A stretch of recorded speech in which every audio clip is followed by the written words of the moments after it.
good evening.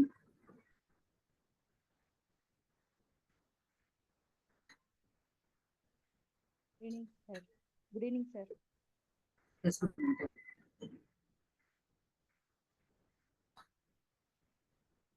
இன்னைக்கு கிளாஸ்ல நம்ம நியூக்ளியர் பிசிக்ஸ் அப்படிங்கிற யூனிட்ல இருக்கிற ஒரு முக்கியமான கான்செப்ட் நியூக்ளியர் மாடல்ஸ் அப்படிங்கறத பத்தி பார்ப்போம். இது ரிலேட்டடா நிறைய கொஸ்டின்ஸ் வந்திருக்கு. குறிப்பா லிக்விட் டிராப் மாடல் ரிலேட்டடாகவும் and semi empirical mass formula, liquid drop மாடல்ல இருந்து வரக்கூடிய செமி எம்பிரிக்கல் மாஸ் ஃபார்முலால இருந்து நிறைய கொஸ்டின்ஸ் கேட்கப்பட்டிருக்கு.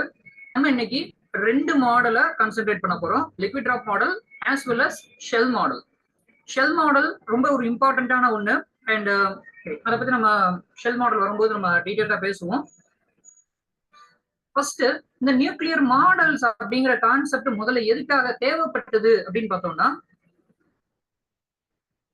ஒரு முக்கியமான கிராஃப் ஒண்ணு, இந்த கிராஃப் தான் முதல்ல ஒரு ப்ராப்ளத்தை கிரியேட் பண்ணுது.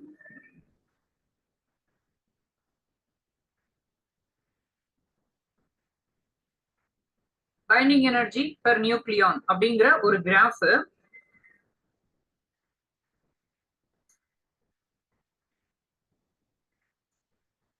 சோ இந்த கிராஃப் தான் முதல்ல ஒரு ப்ராப்ளத்தை இன்டியூஸ் பண்ணுது. என்ன ப்ராப்ளம்னா, we know that இந்த கிராஃப் பொறுத்த வரைக்கும் ஸ்டார்டிங்ல அழகா இன்க்ரீஸ் ஆகிட்டே போகுது, ஒரு மேக்சிமம் ஒரு பாயிண்ட தொடுது, அப்புறம் மறுபடியும் குறையுது, அப்புறம் அகெயின் இன்க்ரீஸ் ஆகுது, ஒரு மேக்சிமம் போகுது, மறுபடியும் குறையுது. சோ இந்த மாதிரி ஒரு சடன் ஹைட்ஸ் உருவாகுது. அது போக இந்த பேட்டர்ன் எதனால ஃபார்ம் ஆகுது அப்படிங்கிறத மாடல் பண்ண வேண்டி இருக்கு. ஓகே, எப்பவும் ஒரு கிராஃப் அப்படின்னு நமக்கு கிடைக்குதுன்னா, ஒரு எக்ஸ்பெரிமெண்டோட ரிசல்ட்டா நமக்கு ஒரு கிராஃப் சம்திங் ஒன்று கிடைக்குதுன்னா அத மேத்தமெட்டிக்கலா நம்ம மாடல் பண்ண ட்ரை பண்ணுவோம். உதாரணத்துக்கு ஏதோ ஒரு எக்ஸ்பெரிமெண்ட் பண்றீங்க அண்ட் அதோட ரிசல்ட் எப்படி கிடைக்குதுன்னு வச்சுக்கோங்க.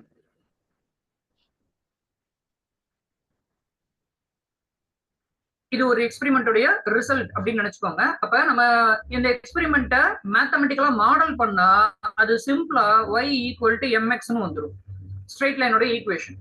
ஓகே, சோ இப்ப இந்த எக்ஸ்பெரிமெண்ட்டை செய்யாமலேயே இந்த ஈக்குவேஷன் மூலமா என்னென்ன ரிசல்ட் வரலாம் அப்படிங்கறத நான் ப்ரிடிக்ட் பண்ணிட முடியும். ஓகே, சோ இந்த ப்ரிடிக்ஷனுக்காக நம்ம தியரிட்டிக்கலா உருவாக்குற ஈக்குவேஷனுக்கு பேரு தான் மாடல். ஓகே, இப்ப நம்ம நியூக்ளியர் மாடல் அப்படிங்கறத எதுக்காக உருவாக்க வேண்டியிருக்கு?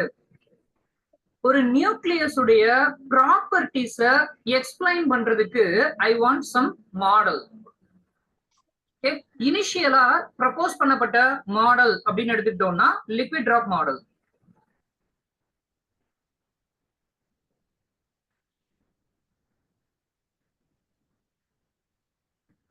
இப்போ ஒரு மாடலை ப்ரப்போஸ் பண்றோம்னா அதுக்கு பின்னாடி கண்டிப்பா சில அசம்ஷன்ஸ் நிச்சயமா இருக்கும்.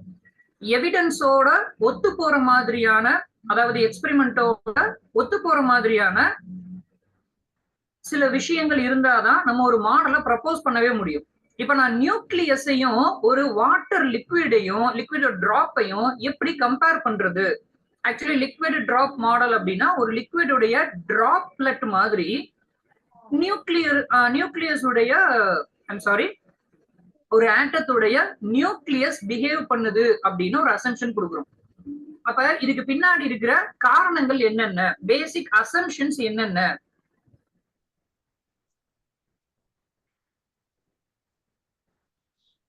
ஏன் ஒரு நியூக்ளியஸையும் லிக்விட் டிராப்பையும் கம்பேர் பண்றோம்? இந்த பாயிண்ட்ஸ் எல்லாமே ரொம்ப முக்கியமான points. So first thing, nucleus is spherical. இதுவே ரொம்ப ஒரு முக்கியமான பாயிண்ட். நியூக்ளியஸ் உடைய shape spherical and of course அதோடைய ஷேப் ஸ்பெரிக்கல் மட்டுமே இல்ல, some kind of elliptical ellipsoid ஷேப்பையும் இது எடுத்துக்கும் அப்படின்னு நம்ம பின்னாடி ப்ரூவ் பண்ணியிருக்கோம்.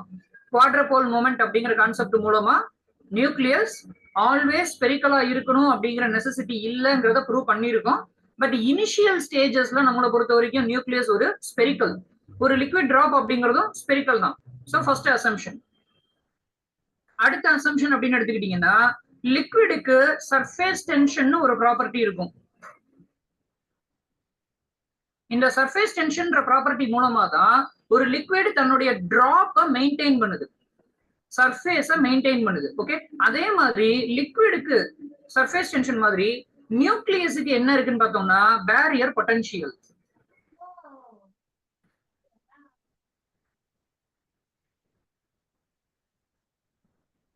சோ இது ஒரு சிமிலாரிட்டி. ரெண்டு சிமிலாரிட்டி பார்த்துட்டோமா? அடுத்தது ரொம்ப முக்கியமான ஒரு பாயிண்ட்,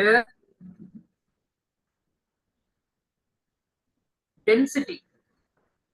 வாட்டர் அப்படின்னு எடுத்துக்கிட்டோம்னா கூட வாட்டரோட டென்சிட்டி அப்படிங்கிறது அந்த வாட்டரை நீங்க என்ன கண்டெய்னர்ல வச்சிருக்கீங்கன்றத பொறுத்து மாறாது. பொதுவா நம்ம டென்சிட்டிக்கான ஃபார்முலா என்ன சொல்லுவோம்னா மாஸ் பை வால்யூம் அப்படின்னு சொல்லுவோம். அப்ப வால்யூமை பொறுத்து டென்சிட்டி இருக்கணும். ஆனா வாட்டரை நீங்க எந்த கண்டெய்னர்ல வச்சிருக்கீங்கன்றத பொறுத்து, அதோடைய வால்யூமை பொறுத்து டென்சிட்டி அமையாது, which is a constant one. அதே மாதிரிதான் நியூக்ளியஸும்.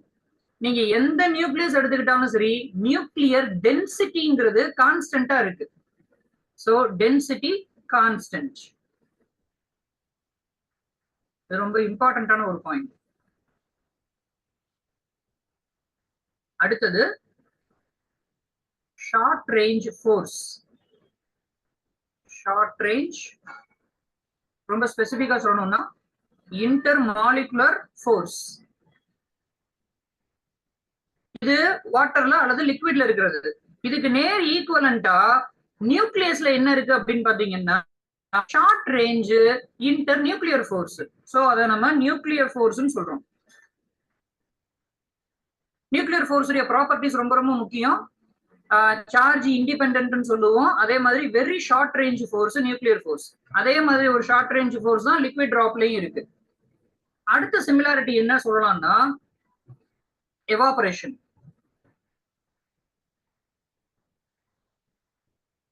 வாட்டர் டிராப்லெட் எவாபரேட் ஆகும், அதே மாதிரி ஒரு நியூக்ளியஸ் எவாபரேட் ஆகும். அந்த எவாபரேட் ஆகுற ப்ராசஸ் தான் நம்ம பேசிக்கா ரேடியேஷன் சொல்றோம்.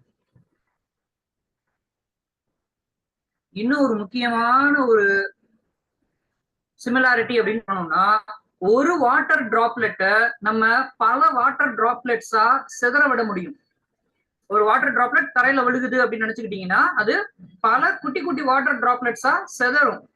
நியூக்ளியர் ரியாக்ஷன்ஸ்ல ஃபிஷன் அண்ட் ஃபியூஷன் அப்படின்னு ரெண்டு முக்கியமான ரியாக்ஷன்ஸ் இருக்கும். அதுல ஃபிஷன் அப்படின்னாலே ஒரு ஹெவி நியூக்ளியஸ் ஸ்மாலர் நியூக்ளியா உடையிற ப்ராசஸ் தான் நம்ம ஃபிஷன் அப்படின்னு சொல்றோம். ஓகே, இது கிட்டத்தட்ட வாட்டர் டிராப்லெட் பிரேக் ஆகுற மாதிரியே இருக்கு.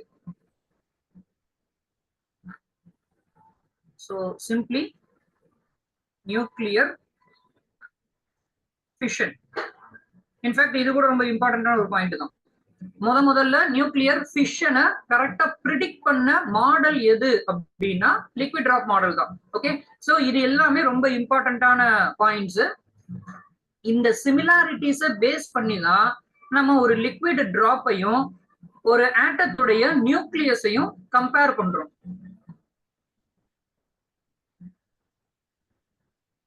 So through this comparison, வெய்சாக்கர் அப்படிங்கிறவர் என்ன பண்றாருன்னா நம்ம மேல பார்த்த அந்த கிராஃபுக்கு ஒரு எம்பிரிக்கல் ஃபார்முலாவை கொடுக்குறாரு.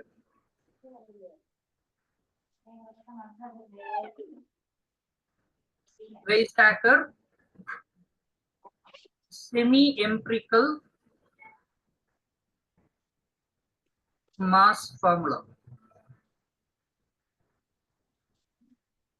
பேருக்கு தகுந்த மாதிரி இது செமி எம்பிரிக்கல், கம்ப்ளீட்டா டெரைவ் பண்ணப்பட்ட ஒரு ஈக்குவேஷன் கிடையாது, ஒரு ரிலேஷன்ஷிப் கிடையாது. Derivation as well as some intuitions எல்லாம் கலந்ததுதான் இந்த வெய்சாக்கருடைய semi empirical mass formula. Okay, and இதோட அப்ஜெக்டிவ் என்ன? நம்ம பார்த்த கர்வை ஃபிட் பண்ணணும் அப்படிங்கிறது தான் objective.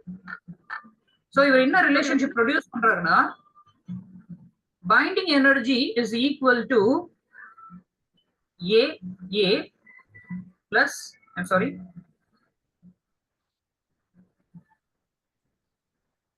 minus B A to the power 2/3 minus C Z into Z minus 1 divided by A to the power 1/3 minus D n minus Z to the whole square divided by A, finally ஒரு plus or minus delta.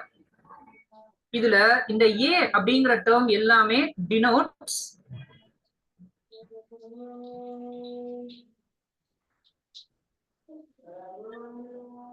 Mass number.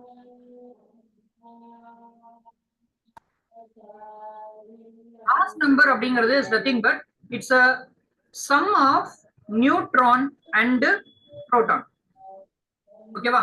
சரி, இப்ப அடுத்தது இந்த small a b c d delta இது எல்லாமே பேசிக்கா constants தான். And இந்த ஒவ்வொரு டேர்மும் எதை ரெப்ரசன்ட் பண்ணுது அப்படிங்கிறது முக்கியம். இந்த ஃபர்ஸ்ட் டேர்ம் எடுத்துக்கிட்டீங்கன்னா this represents volume energy. so இத வால்யூம் டேர்ம் அப்படின்னு சொல்லலாம். ஓகே, அடுத்து இருக்கிற term denotes surface energy. okay, next term denotes coulomb. அடுத்த டேர்ம் ரொம்ப முக்கியமான ஒரு டேர்ம் asymmetry and ஃபைனலா இருக்கிறது pairing.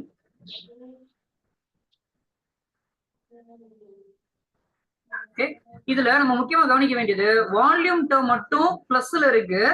All other terms especially surface Coulomb asymmetry இது எல்லாமே பைண்டிங் எனர்ஜியை குறைக்கக்கூடிய டேர்ம்ஸா இருக்கு. Okay, decrease the binding energy. அதே சமயத்துல பேரிங் டேர்ம் மட்டும் கவனிச்சீங்கன்னா பிளஸ் ஆர் மைனஸ் டெல்டாவா இருக்கு.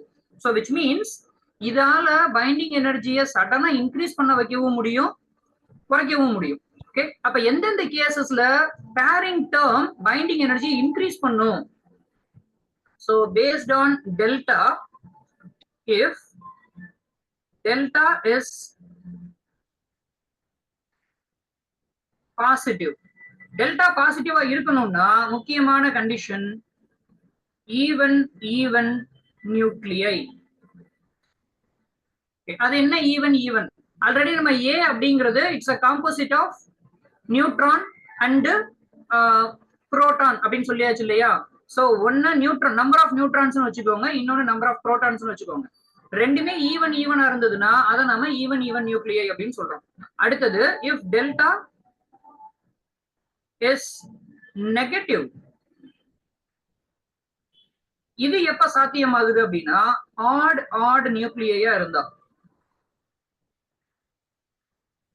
அடுத்தது டெல்டாவோட வேல்யூ ஈக்குவல் டு 0 அண்ட் இது எப்ப அப்படின்னா ஒன்னு ஈவன் ஆடா இருக்கலாம், இல்லைன்னா ஆட் ஈவனா இருக்கலாம். அதை சிம்பிளா ஒரே லைன்ல ஆட் ஏ அப்படின்னு எழுதிடலாம். ஓகே, இப்ப நீங்க ஈவன் எடுத்துக்கிட்டீங்கன்னாலும் சரி, ஆட் அப்படின்னு எடுத்துக்கிட்டீங்கன்னாலும் சரி, கண்டிப்பா ஏ உடைய வேல்யூ ஈவனா தான் இருக்கும்.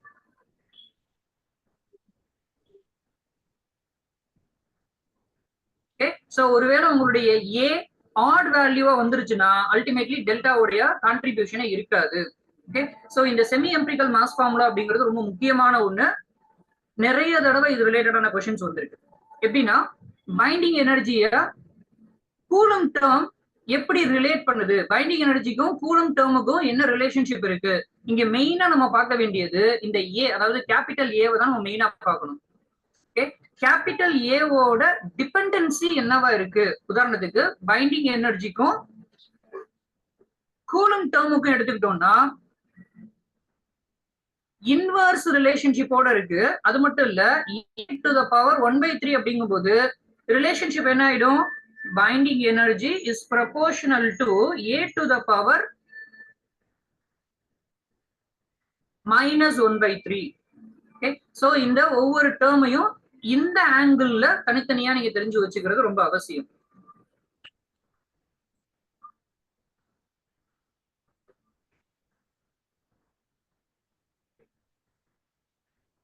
நெக்ஸ்ட், இப்ப இதோட டிமெரிட்ஸ் அப்படின்னு பார்த்தோம்னா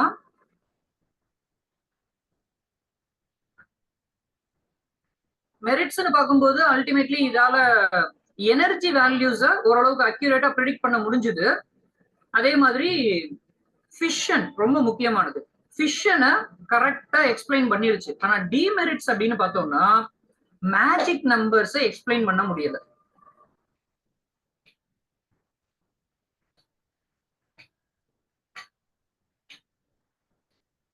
மேஜிக் நம்பர் அப்படின்றது வேற ஒன்றும் இல்ல, நம்ம அந்த பைண்டிங் எனர்ஜி கர்வ்ல சில ஷார்ப்பான பீக்ஸை பார்த்தோம். சடனா ஒரு இன்க்ரிமெண்ட், மறுபடியும் ஒரு டிக்ரீஸ், அப்புறம் ஒரு இன்க்ரீஸ், ஒரு டிக்ரீஸ். அந்த கரஸ்பாண்டிங் நம்பர்ஸ் மேஜிக் நம்பர்ஸ் சொல்றோம். நம்ம அடுத்து ஷெல் மாடல் அதை டீடைலா பார்ப்போம். ஸோ இப்போதைக்கு அதோட டிமெரிட் அப்படின்னு பார்த்தோம்னா மேஜிக் நம்பரை எக்ஸ்பிளைன் பண்ண முடியலங்கிறது ஒரு டிமெரிட். ரெண்டாவது டிமெரிட் அப்படின்னு எடுத்துக்கிட்டோம்னா நியூக்ளியர் ஸ்பின்.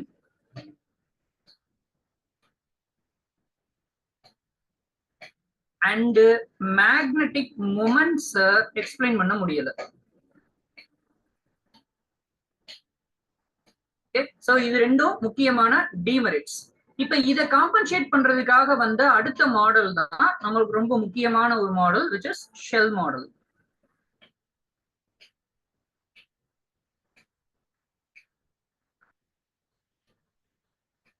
நான் ஏற்கனவே சொன்ன மாதிரி ஒரு மாடல் அப்படின்னு ஒண்ணு எடுத்துக்கிறோம்னா அந்த மாடலுக்கான சில பேசிக் அசம்ஷன்ஸ் டெஃபினட்டா இருந்தே ஆகணும்.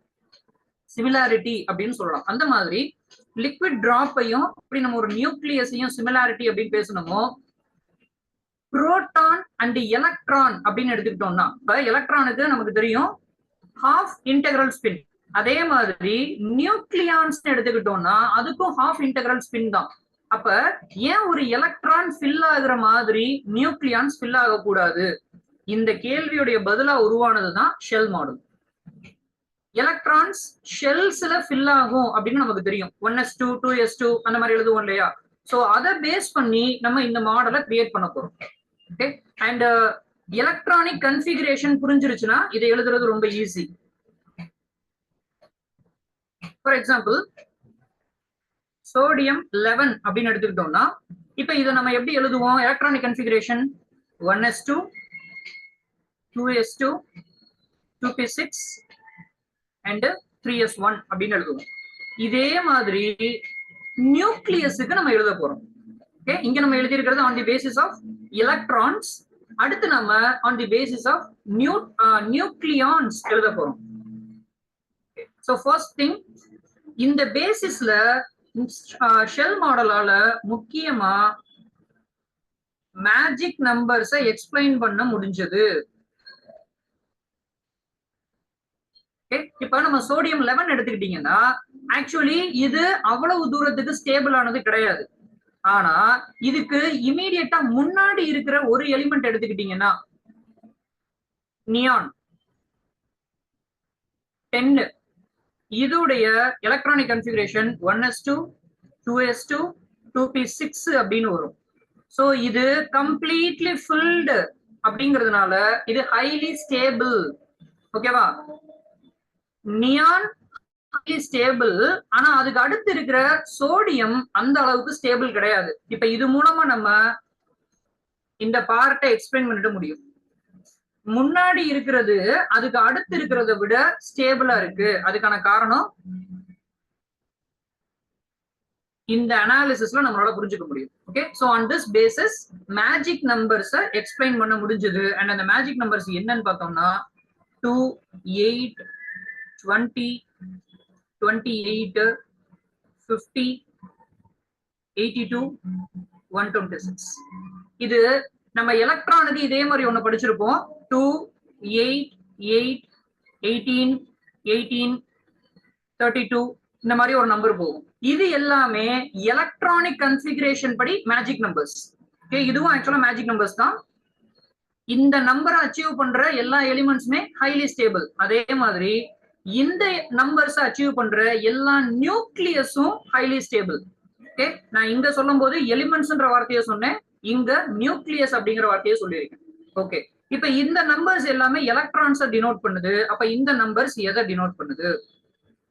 நியூக்ளியான்ஸை டினோட் பண்ணுது. சோ நியூக்ளியான் அப்படிங்கிற வார்த்தைக்குள்ள புரோட்டானும் இருக்கும், நியூட்ரானும் இருக்கும். ஓகேவா?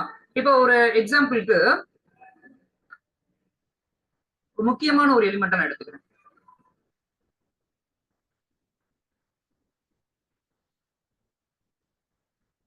லெட். ரேடியோ ஆக்டிவ் சீரீஸ் அப்படின்னு சொல்லி 3 முக்கியமான சீரீஸ், ஆக்சுவலா 4 சீரீஸ் வரும். அந்த 4ல 3 முக்கியமான சீரீஸ், அது நேச்சுரலா நடக்கக்கூடிய 3 முக்கியமான series. Radium series, thorium series, actinium series. இந்த 3 சீரீஸையும் பாத்தீங்கன்னா இது எல்லாமே எண்ட் ஆகுறது லெட்ல தான் முடியும். நேச்சுரல் ரேடியோஆக்டிவ் சீரீஸ் எல்லாமே எண்ட் ஆகுறது லெட்ல தான் எண்ட் ஆகுது. இப்ப கேள்வி, ஏன் இது எல்லாமே லெட்ல போய் முடியுது? ஆக்சுவலா answer lies on magic numbers. இப்ப எப்படின்னு பார்ப்போம். லெட் அப்படின்னு எடுத்துக்கிட்டோம்னா இதுல எத்தனை புரோட்டான்ஸ் இருக்கு? லெட்ல எத்தனை புரோட்டான்ஸ் இருக்கு? 82 sir. 82. சூப்பர். அப்ப இதுல மிச்சம் எத்தனை நியூட்ரான்ஸ் இருக்கும்?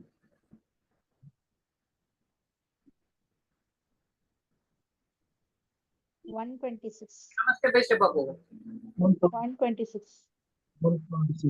126 ஆப்வியஸ். எப்படி நீங்க ஃபைண்ட் அவுட் பண்ணிருக்கீங்கன்னா a is equal to n plus z.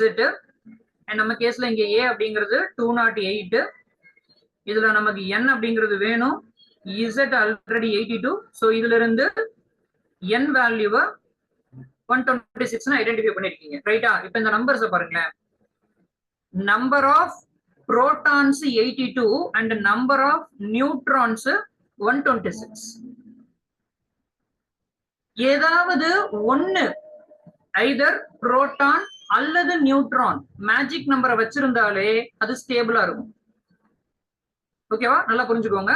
Hyder proton அல்லது நியூட்ரான் ஏதாவது ஒன்னு மேஜிக் நம்பர்ல இருந்தாலே அது ஸ்டேபிள் ஆயிடும். அப்படி இருக்கும்போது இந்த லெட்டோட இந்த பர்டிகுலர் ஐசோடோப்புக்கு புரோட்டான்ஸும் மேஜிக் நம்பர் தான், நியூட்ரான்ஸும் மேஜிக் நம்பர் தான். சோ இத நாம டபுளி மேஜிக்னு சொல்றோம்.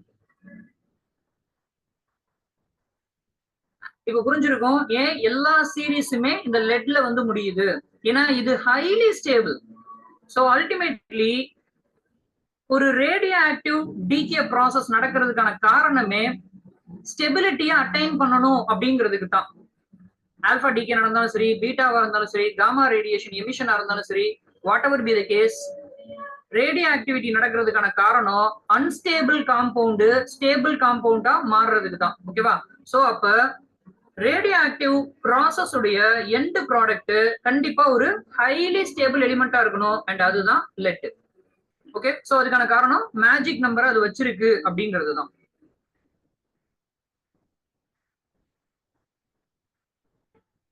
இப்போ ஒரு பர்டிகுலர் நியூக்ளியானோட எனர்ஜி லெவல எப்படி ரெப்ரசன்ட் பண்றது?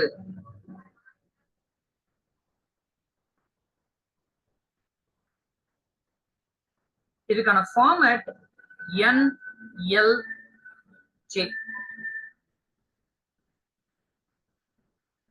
n அப்படிங்கிறது பிரின்சிபல் குவாண்டம் நம்பர், L அப்படிங்கிறது ஆர்பிட்டல், J அப்படிங்கிறது ஸ்பின். இப்ப நம்ம எலக்ட்ரானிக் கன்ஃபிகரேஷன் எழுதும் போது 1s2 2s2 அப்படின்லாம் வரிசை எழுதுறோம் இல்லையா? அது மாதிரி தான் இதுவும். ஓகே, இப்ப நம்ம இதை ஒரு எக்ஸாம்பிள் வச்சு இதை புரிஞ்சுக்க ட்ரை பண்ணுவோம். இப்ப நான் என்ன பண்ண போறேன்னா,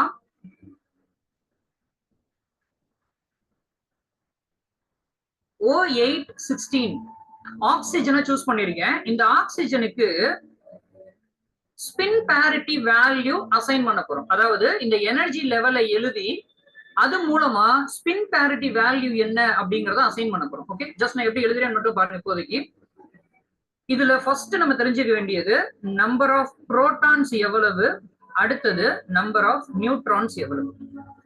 இந்த கேஸ்ல number of protons 8, number of நியூட்ரான்ஸும் 8. ஓகேவா? இப்ப இத ஜஸ்ட் இது கூட நீங்க கம்பேர் பண்ணிக்கணும். இந்த மாதிரி நான் இப்ப இதுக்கு எழுத போறேன். எப்படி எழுதுறேன்னு பாருங்க. முதல்ல நான் எழுத போறது ஃபார் புரோட்டான்ஸ். புரோட்டானுக்கு மொத்தம் எத்தனை நியூக்ளியான் இருக்கு, ஐ மீன் புரோட்டான் மொத்தம் எத்தனை இருக்கு? 8 இருக்கு.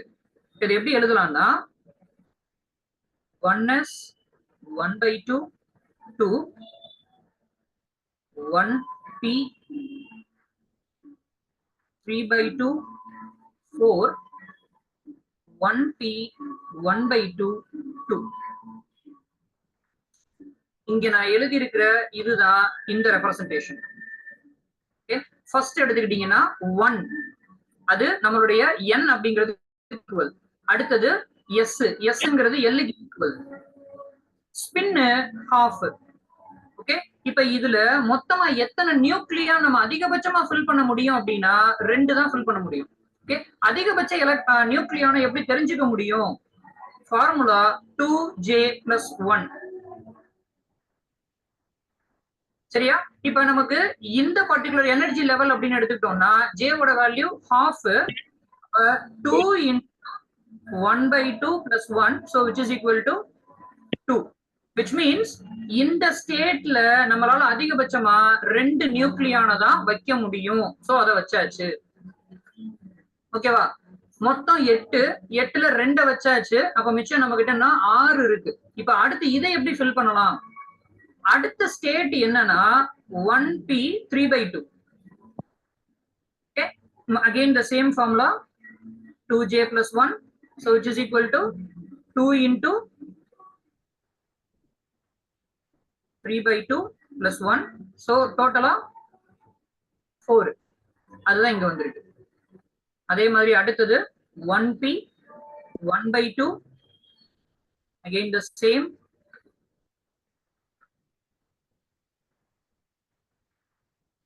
2, so that is here. இப்ப டோட்டலா எத்தனை நியூக்ளியன் இருக்குன்னு பாருங்க. 2 4 6 6 2 8. அப்ப இது முடிஞ்சு போச்சு. ஓகே, இத நம்ம புரோட்டானுக்கு எழுதி இருக்கோம். ரைட்டா? அதே மாதிரி நியூட்ரானுக்கு எழுதுனீங்கன்னா அதே தான் வரப்போகுது.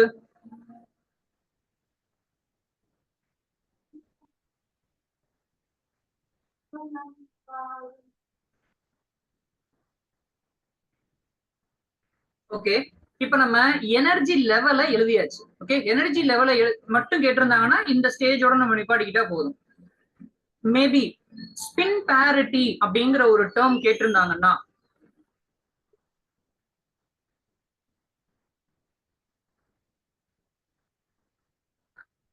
ஸ்பின் பேரிட்டி அப்படிங்கிறது கேட்டிருந்தாங்கன்னா நம்ம முதல்ல முக்கியமா பார்க்க வேண்டியது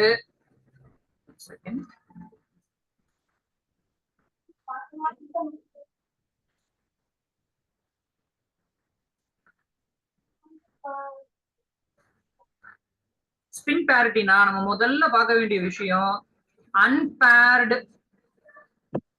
நியூக்ளியான்ஸ் இருக்கா. அன்பேர்டு நியூக்ளியான்ஸ் இருந்தா மட்டும்தான் ஸ்பின் பேரிட்டி எழுத முடியும். அதர்வைஸ் ஒருவேளை எல்லாமே கம்ப்ளீட்லி ஃபில்ட் ஆயிருச்சு அப்படின்னு வச்சுக்கோங்க, அந்த கேஸ்ல ஸ்பின் பேரிட்டி அல்டிமேட்லி கண்ணை மூடிட்டு போட்டுறலாம் 0+.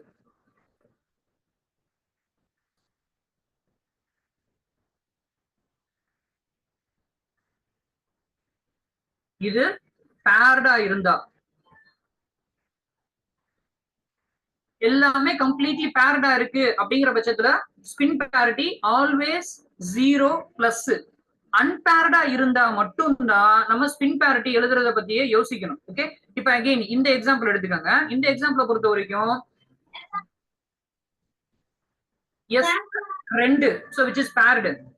p 3/2ல 4, again paired. 1p 1/2 2, again அதுவும் paired தான். அப்ப புரோட்டான்ஸுக்கு அன்பேர்டே இல்ல. அதே மாதிரி நியூட்ரான்ஸ் இருந்தீங்கன்னா நியூட்ரான்ஸுக்கும் அன்பேர்டே இல்ல. சோ O816க்கு ஸ்பின் பேரிட்டி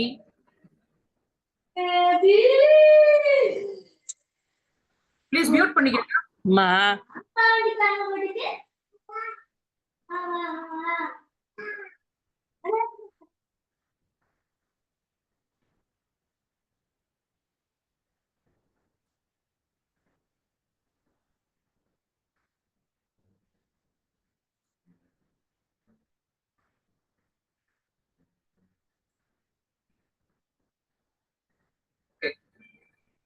So O816க்கு ஸ்பின் பேரிட்டி அப்படிங்கிறது 0+.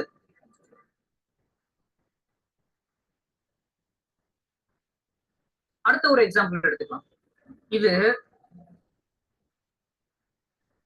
ஃபர்ஸ்ட் நம்ம பார்த்தது O816 அண்ட் இப்ப நம்ம பார்க்க போறது அதோடைய ஐசோடோப் O817. இப்ப இதுல என்ன ஆகுதுன்னு பாருங்க. புரோட்டான்ஸ் எத்தனை? 8, நியூட்ரான்ஸ் 9. சரியா? இப்ப புரோட்டான்ஸ் 8 அப்படிங்கும்போது அல்டிமேட்லி இது கம்ப்ளீட்லி பேர்டா தான் இருக்க போகுது. ஆனா இங்க அன்பேர்டா இருக்கிறதுக்கான வாய்ப்பு இருக்கு. அப்ப முதல்ல நம்ம பண்ண வேண்டியது இதோடைய நியூக்ளியானிக் ஸ்டேட்ஸ் எழுதணும். எலக்ட்ரானிக் ஸ்டேட்ஸ் நாங்க சொல்லுவோம், இதை நான் நியூக்ளியானிக் ஸ்டேட்ஸ் அப்படின்னு சொல்றேன். சோ நியூக்ளியானிக் ஸ்டேட்ஸ் எப்படி எழுதுறது? Same thing, 1s 1/2 2 1p 3/2 4 1p 1/2 2 அடுத்தது 1d 5/2 1 அப்படின்னு வரும். இதை எப்படி எழுதுறது அப்படிங்கிறதுக்கு ஒரு ட்ரிக் இருக்கு. இதை முடிச்சுட்டு நான் கடைசியா சொல்றேன். இந்த 1s 1/2 1p 3/2 இதெல்லாம் எப்படி மனப்பாடம் பண்றது அப்படின்னா அதெல்லாம் நம்ம மனப்பாடம் பண்ண முடியாது. அதுக்கு ஒரு சின்ன ட்ரிக் இருக்கு, அதை நம்ம லேட்டரா பார்ப்போம். எனிவேஸ், சோ இப்போதைக்கு ஒரு அன்பேர்டு வந்துருச்சு. அப்ப இதுக்கு நம்மளால ஸ்பின் பேரிட்டி எழுத முடியும்.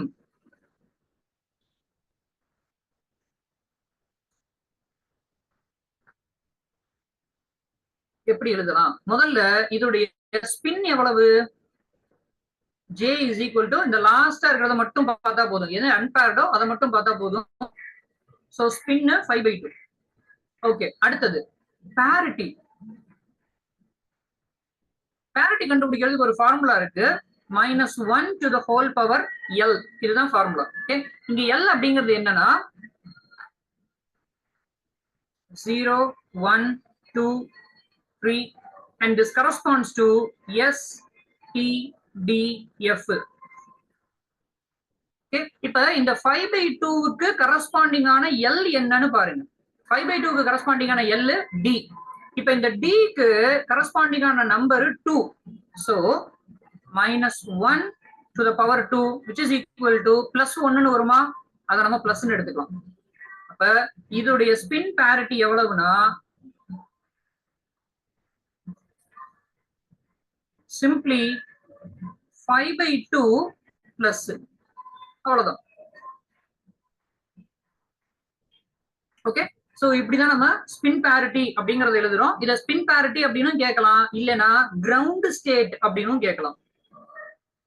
கடைசியா இப்ப இந்த எலக்ட்ரானிக் ஸ்டேட்ட எப்படி எழுதுறது? இதுக்கு ஒரு சின்ன ட்ரிக் இருக்கு,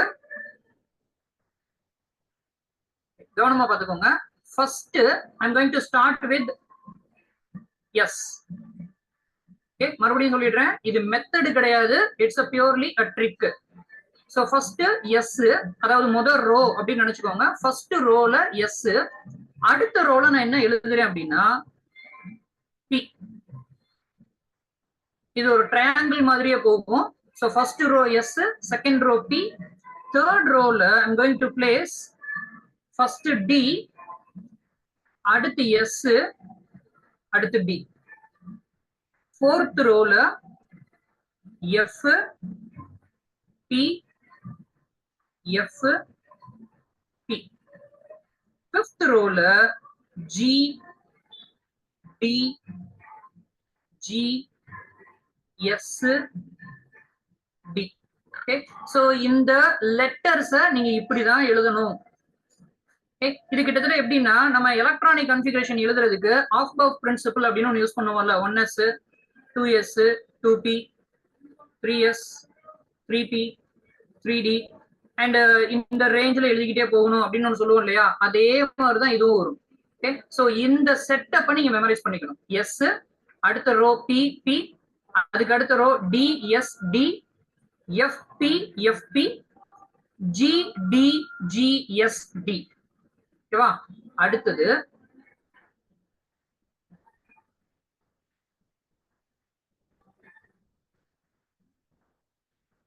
ஃபர்ஸ்ட் ரோ, இதுல முதல்ல எஸ் இப்பதான் வருது.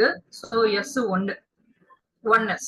ஓகே, அடுத்து இது வரைக்கும் இருக்கிற அந்த மொத்த செட்டப்ல முதல்ல இந்த பி அப்படிங்கிறது இங்கதான் பிரசன்ட் ஆகுது, அதனால இதுவும் 1. இந்த பியும் ஃபர்ஸ்ட் டைம் அப்பியர் ஆகுது, சோ 1. மொத்த செட்டப்ல ரோ வைஸ் முதல்ல எப்ப அப்பியர் ஆகுது அப்படின்னு தான் பார்க்கணும். Okay, so first s appear ஆகுது 1. அடுத்து இந்த செட்டப்ல பி இந்த 2 இடத்துல அப்பியர் ஆகுது, ரெண்டுமே 1 தான். இதுக்கு அடுத்து எங்கேயாவது பி அப்பியர் ஆச்சுன்னா 2 அப்படின்னு மாறிடும். வரும்போது உங்களுக்கு புரியும். அடுத்தது இப்ப டி அப்படின்னு எடுத்துக்கிட்டோம்னா டி ஃபர்ஸ்ட் டைம், ஆனா எஸ் செகண்ட் டைம் வந்திருக்கு. D first time, F first time, D already இங்க ஒரு தடவை வந்துட்டு, so 2, F first time, P 2, G first time, D already வந்துருச்சு, G first time, S third time வருது, D first time.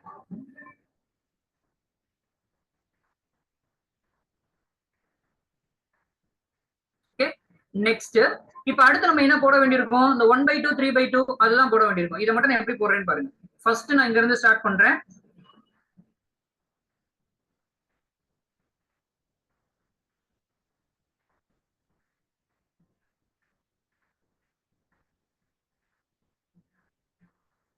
One by two, 3/2, 5/2, 7/2, 9/2. முதல்ல நான் எந்த சைட்ல போட்டிருக்கேன்னு பாருங்க. இந்த பக்கத்தை மட்டும் நான் ஃபர்ஸ்ட் ஃபில் பண்ணிருக்கேன். ஓகேவா? அடுத்து எங்கெல்லாம் எஸ் இருக்கோ கண்ணை மூடிட்டு 1/2 போட்டுருங்க. ரைட்டா? அடுத்தது செகண்ட் ரோல இருந்து ஆரம்பிங்க. செகண்ட் ரோல ஃபர்ஸ்ட் தடவை வர்ற பீக்கு 3/2 போட்டாச்சா? அப்ப அடுத்த பீக்கு 1/2. ஓகே, அதே மாதிரி தேர்ட் ரோல ஃபர்ஸ்ட் வர்ற டிக்கு 5/2 போட்டாச்சு. அதனால அடுத்து வர்ற டிக்கு 3/2. ஓகே, நெக்ஸ்ட் ஃபோர்த் ரோல இந்த 2p கரஸ்பாண்டிங்கா 3/2. சோ இந்த பீக்கு 1/2. எஃப்னு வந்தீங்கன்னா இங்க 7/2 இருக்கு. 7/2ல இருந்து 1 குறைச்சிட்டீங்கன்னா 5/2. ஓகே, அதே மாதிரி அடுத்து டிக்குன்னு வந்தீங்கன்னா மேக்சிமமா 5/2 தான் இருக்க முடியும். இது ஆல்ரெடி ஜிக்கு 9/2 வந்துருச்சு. சோ 7/2. இந்த டி இங்க 5/2 இருக்கிறதுனால 3/2. சோ இதை எப்படி ஃபில் பண்ணிருக்கோங்கிறத மட்டும் நீங்க ஞாபகம் வச்சுக்கிட்டீங்கன்னா போதும். அடுத்து எழுதும் போது ரோ பை ரோவா எழுதிக்கிட்டே வர வேண்டியதான். முதல்ல இந்த ரோவை எழுதுங்க, அதுக்கடுத்து அப்படியே இந்த ரோவை எழுதலாம், அதுக்கப்புறம் அப்படியே இந்த ரோ, நெக்ஸ்ட் இந்த row, followed by this one. Okay, நம்ம இங்க மாதிரி இப்படி கிராஸ்ல எல்லாம் போகணும்னு அவசியமே இல்ல. ரோ பை ரோவா எழுதிக்கிட்டே வந்தாலே போதும். ஓகே, சோ இந்த ட்ரிக்க புரிஞ்சு வச்சுக்கணும்.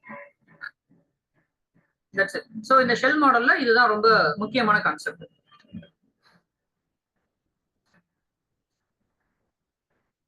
So with this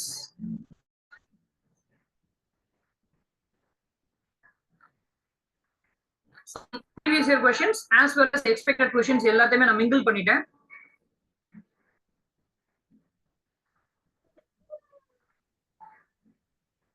Just try to answer these questions. First one, nuclear can be successfully explained using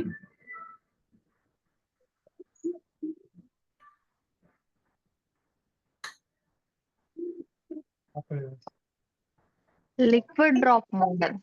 fission is explained through liquid drop model. Initial எல்லாமே ரொம்ப பேசிக்கான क्वेश्चंस தான் இருக்கும். Which model is able to account for magic numbers? Cell model. Shell model. Yeah. Cell model. Okay, liquid drop model predicts which of these?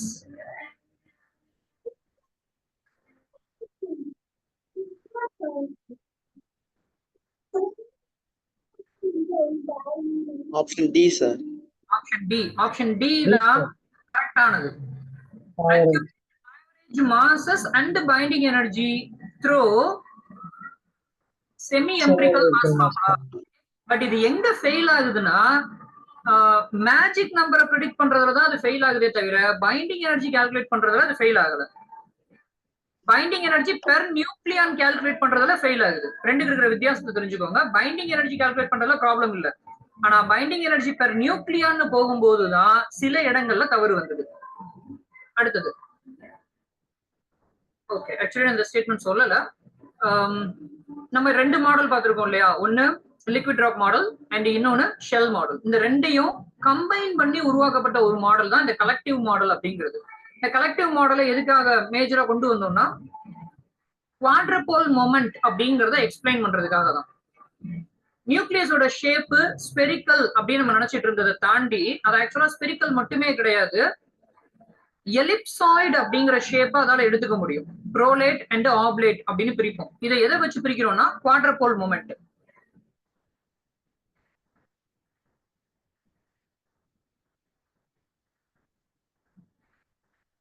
Even magic நம்பரை explain பண்ண முடிஞ்ச shell மாடலாலையும் இந்த குவாட்ரபோல் மொமெண்ட்டை ப்ரெடிக்ட் பண்ண முடியல. ஸோ அதுக்குதான் liquid drop as well as shell model ரெண்டையும் combine பண்ணி ஒரு மாடலை உருவாக்குறாங்க. கலெக்ஷன் அப்படிங்கிறதுனால கலெக்டிவ் மாடல், ரைட்டா? குவாட்ரபோல் மூமெண்ட் அப்படிங்கறத பொறுத்து இது ஈக்குவல் டு 0வா இருந்ததுன்னா that corresponds to spherical shape. Okay, spherical shape. Spherical ஷேப்ல இருக்கணும்னா மாலிகுல் எப்படி இருக்கணும், அல்லது நியூக்ளியஸ் எப்படி இருக்கணும்னா ஈவன் நியூக்ளியா இருந்ததுன்னா மட்டும் நமக்கு ஸ்பெரிக்கல் ஷேப் கிடைக்கும். சோ இதுக்கு ஆன்சர் நானே எழுதிடுறேன். Answer B. ஈவன் தவிர மத்த எந்த காம்பினேஷன் வந்தாலும் சரி ஸ்பெரிசிட்டி மிஸ் ஆயிடும். The fifth one, the semi-empirical mass formula for the binding energy of a nucleus contains a surface correct term. This term depends on the mass number A of the nucleus as Option C, A2/3. option C, A2/3. super. Okay, இது decreasing term increasing term? Increasing term, sir. Increasing or decreasing? Increasing, sir.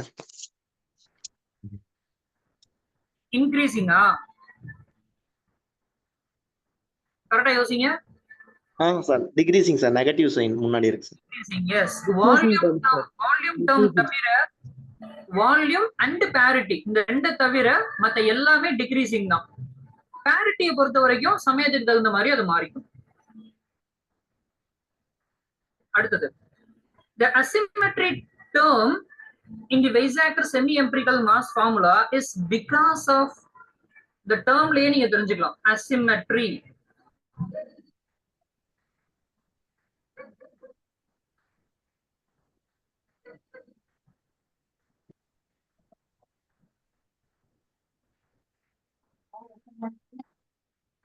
இந்த நாள்ல என்னவா இருக்கும்?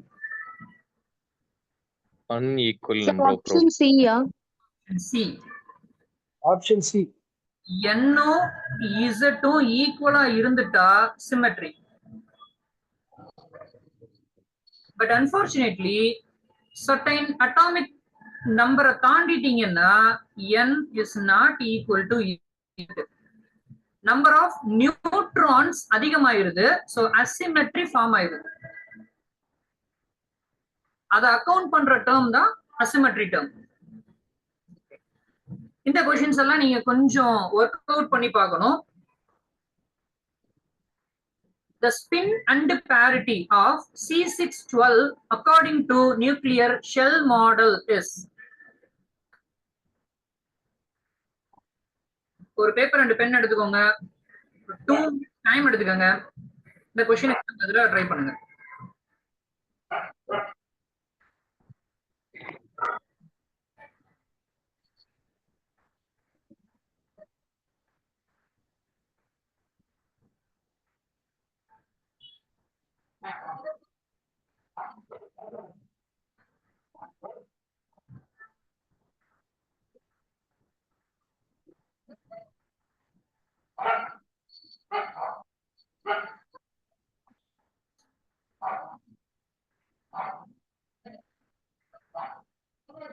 Option B, sir. 0+, sir. Super. ஆக்சுவலா நான் இங்க எழுதிட்டேன், நீங்க இத வச்சே சொல்லிரலாம். Option B, 0+. Even. So even அப்படிங்கும்போது அது பேர்டா தான் இருக்க முடியும், அதனால அல்டிமேட்லி அது 0 பிளஸ். அடுத்தது இது நீங்க அவ்வளவு சீக்கிரம் சொல்ல முடியாது, கொஞ்சம் செஞ்சு பார்த்துட்டு சொல்லுங்க. O8 15. சோ இதுல Z 8 and N 7.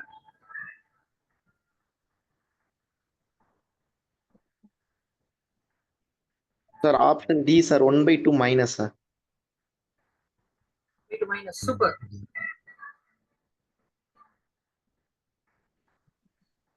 அந்த ஸ்டேட்ஸ் சொல்ல முடியுமா?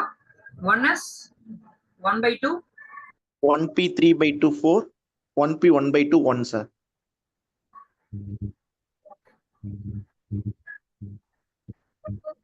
Super.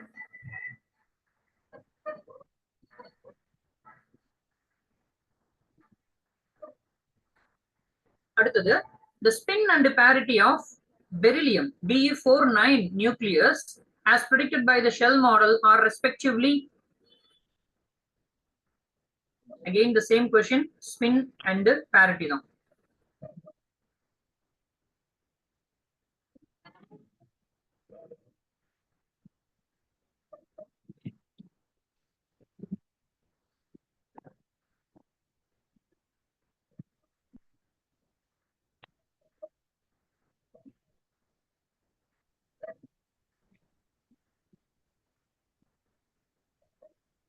Option A, Sir, sir. option A, sir. 3/2 and add parity, sir. Super super. நம்ம நியூட்ரானுக்கு மட்டும் தான் எழுத வேண்டியிருக்கும். சோ 1s 1/2 2, அடுத்தது 1p 3/2. 3/2,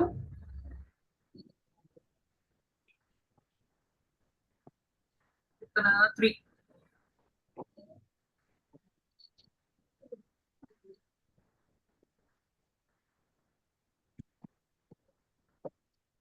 அடுத்தது இது கொஞ்சம் லார்ஜ், ஐ மீன் large nucleus Ca2041.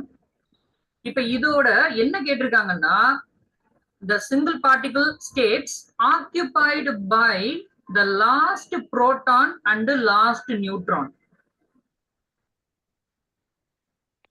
Ca2041. So அப்ப நீங்க அதுக்கு ரெண்டுக்குமே கண்டுபிடிச்சு தான் ஆகணும்.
ஆமா.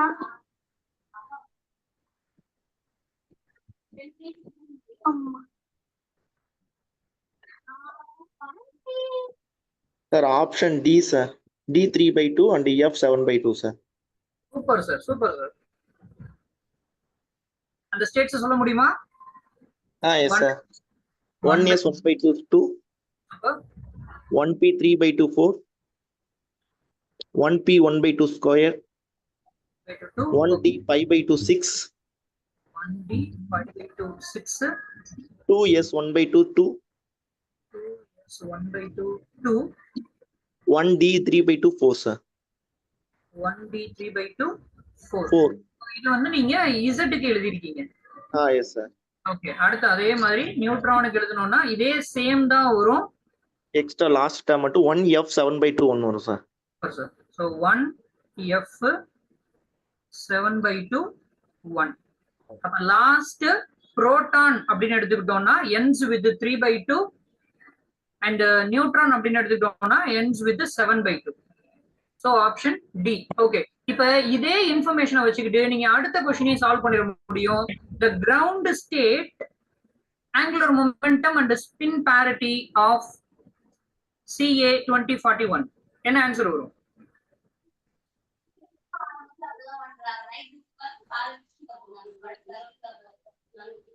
Seven by two minus option a. அவ்வளவுதான், ஆப்ஷன் ஏ. ஏன்னா இது மட்டும் தான் நமக்கு அன்பேர்டா இருக்கு. ஸோ இதோடைய கான்ட்ரிபியூஷன் மட்டும் தான் இருக்க போகுது. 7/2 எஃப் அப்படிங்கும் போது மைனஸ்ல வந்துடும். So 7/2 minus. Super. And the last one N715.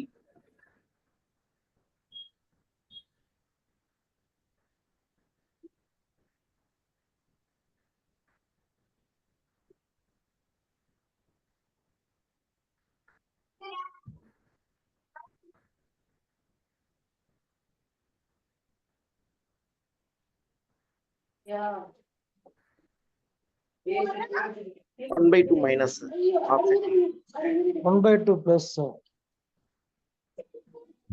1/2 plus 1/2 minus. Minus sir, one by two minus. Okay, so first thing இந்த ரெண்டுல நம்ம எதுக்கு எழுத வேண்டியிருக்கும்? இசட்டுக்கா என்னுக்கா? Plus sir, plus. Is it Plus sir. 8. Okay sir, அதை பார்த்துடலாம் சார். நம்ம ஃபர்ஸ்ட் திங் என்னைக்கு sir? இசட்டுக்கு எழுதணுமா என்னுக்கு எழுதணுமா? இது கம்மியா இருக்கா? இசட்டுக்கு சார்? இசட்டுக்கு தான் எழுதணும். சோ இசட்ல மொத்தமா 7. அப்ப என்ன எழுத வேண்டியிருக்கும்? 1 is 1/2 2, 1p 3/2 4, 6 முடிஞ்சிருச்சா? சோ அடுத்து 1p 1/2 1. சோ அல்டிமேட்லி டெஃபினைட்டா 1/2ங்கிறது கன்ஃபார்ம்டு. அடுத்தது parity கண்டுபிடிக்கணும்னா -1 to the whole power l தானே. p ஆர்பிட்டால் வந்திருக்கு. சோ 0 1, அப்ப -1 to the whole power 1, which is a negative. So the final answer is 1/2 minus.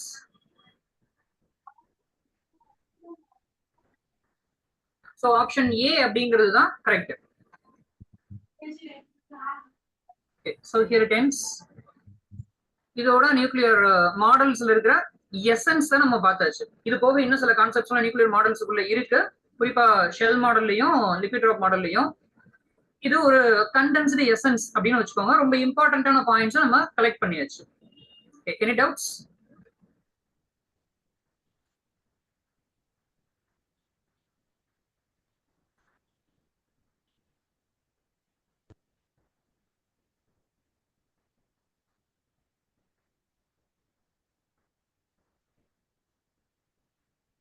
Sir ஒரு டவுட்டுங்க சார். சொல்லுங்க. சார் இந்த 1s2 1p4 அந்த பவர்ல எழுதுறோம் இல்லைங்க சார்? ஆமா ஆமா. So, இந்த order எப்படிங்க சார்? அந்த பவர்ல இருக்கிற ஆர்டர் எப்படிங்க சார் ஞாபகம் வச்சுக்கிறது? ஓகே, இப்போ நம்ம p ஆர்பிட்டால்னு வச்சுக்கோங்க. இப்போ நம்ம எலக்ட்ரானுக்கு போயிடுவோம். எலக்ட்ரான்ல p ஆர்பிட்டால்னு வச்சுக்கோங்க. p ஆர்பிட்டால்ல மொத்தமா எத்தனை எலக்ட்ரான்ஸ் நம்ம ஃபில் பண்ண முடியும் அதிகபட்சமா? p ஆர்பிட்டலா? s ஆர்பிட்டால்னா எவ்வளவு வரும்? 2. 6 sir. 2. p ஆர்பிட்டால்ல அதிகபட்சமா 6 எலக்ட்ரான்ஸ் வைப்போம். ஓகே, அதே மாதிரி இங்க எழுதுறேன்.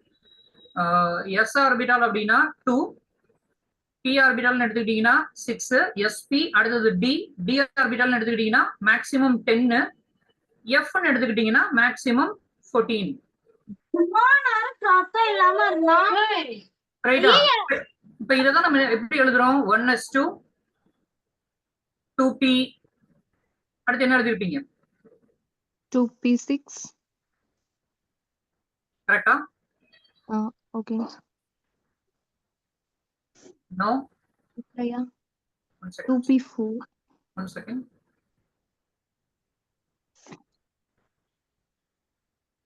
So first 1s2 அடுத்து ஒரு 2s2 வரும். இதுக்கப்புறம் மிச்சம் இருக்கிற எலக்ட்ரானை நம்ம அதுக்கு அடுத்து இருக்கிற ஆர்பிட்டால்ல போடணும். சோ 1s2 2s2 2p மிச்சம் என்கிட்ட இருக்கிறதே 2 தான். சோ நான் அதை 2 போட்டுறேன். ஆனா இதால இன்னும் எத்தனை எலக்ட்ரான்ஸ் ஹோல்டு பண்ண முடியும்? 4 எலக்ட்ரான்ஸ் இன்னும் இதால ஹோல்டு பண்ண முடியும். ஓகே, சரி. இப்போ உங்களுடைய கேள்விக்கு வருவோம். இப்ப p அப்படின்னு எடுத்துக்கிட்டீங்கன்னா மொத்தமா இதுல 6 நியூக்ளியான்ஸ் நம்ம ஃபில் பண்ண முடியும். இங்க சொன்ன அதே கான்செப்ட் தான்.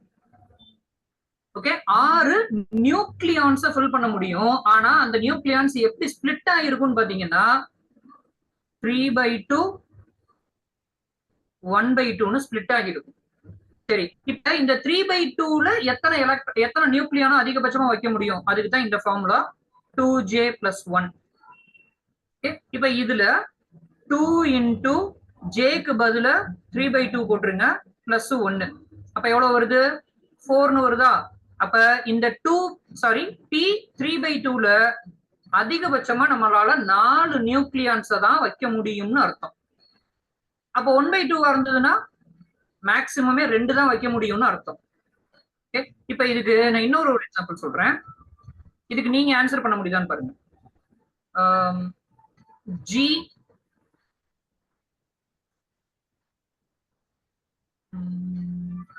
ஜி வேண்டாம், எஃப் எடுத்துக்கோ. கொஞ்சம் ஃபெமிலியரா இருக்கிற எஃப் எடுத்துக்கோம். ஸோ எஃப்னு எடுத்துக்கிட்டோம்னா 7/2 அண்ட் எஃப்ல 5/2. இப்ப எஃப் 7/2 இருந்ததுன்னா மேக்ஸிமம் எத்தனை நியூக்ளியான் வைக்க முடியும்னு சொல்லுங்க இந்த ஸ்டேட்ல?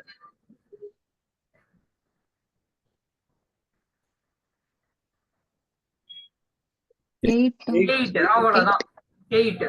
அப்ப இங்க 6.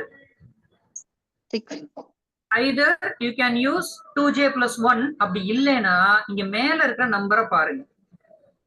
7 இருக்கா? 7 + 1 8. இது 5. 5 + 1 6.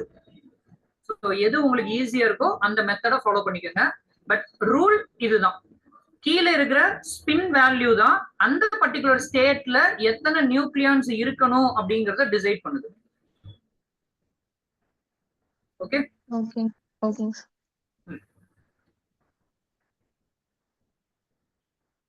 Any other doubts?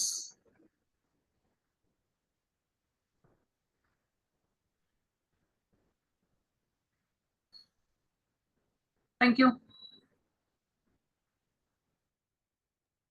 Thank you, sir. Thank you, sir. Thank you, sir.